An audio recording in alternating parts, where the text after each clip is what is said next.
Now we're going to read Miss Nelson is Missing. Okay.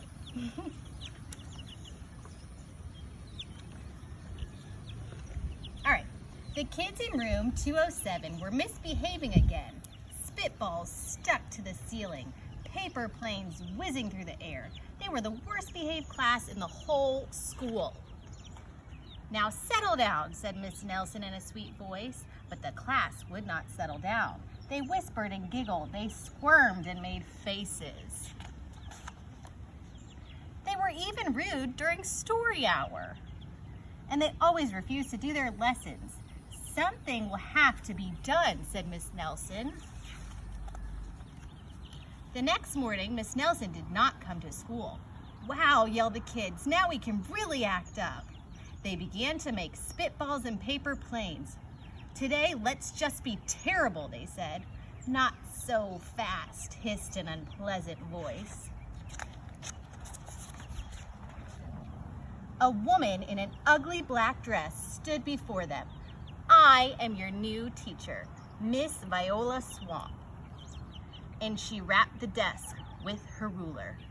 "Where is Miss Nelson?" asked the kids. "Never mind that," snapped Miss Swamp. "Open those arithmetic books." Miss Nelson's kids did as they were told. They could see that Miss Swamp was a real witch. She means business. Right away, she put them to work and she loaded them down with homework. "We'll have no story hour today," said Miss Swamp. "Keep your mouths shut," said Miss Swamp. "Sit perfectly still," said Miss Swamp. "And if you misbehave, you'll be sorry," said Miss Swamp. Days went, the kids in room 207 had never worked so hard. Days went by and there was no sign of Miss Nelson. The kids missed Miss Nelson. "Maybe we should try to find her," they said. Some of them went to the police. Detective McSmog was assigned to the case. He listened to the story. He scratched his chin. He said, "I think Miss Nelson is missing." Detective Smog would not be much help. Other kids went to Miss Nelson's house. The shades were tightly drawn and no one answered the door. In fact, the only person that did was the wicked Miss Viola Swamp coming up the street. "If she sees us, she'll give us more homework." They got away just in time. "Maybe something terrible happened to Miss Nelson. Maybe she was gobbled up by a shark," said one of the kids, but that didn't seem likely.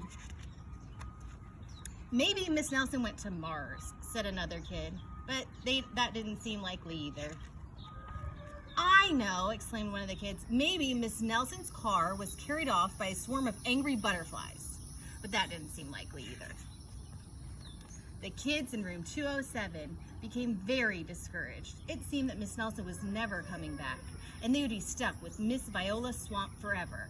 They heard footsteps in the hallway. "Here comes the witch," they whispered. "Hello, children," someone said in a sweet voice. It was Miss Nelson. "Did you miss me?" she asked. "We certainly did," cried the children. "Where were you?" "That's my little secret," said Miss Nelson. "How about a story hour?" "Oh, yes," cried the children. Miss Nelson noticed that during story hour, no one was rude or silly. "What brought about this lovely change?" she asked. "That's our little secret," said the kids.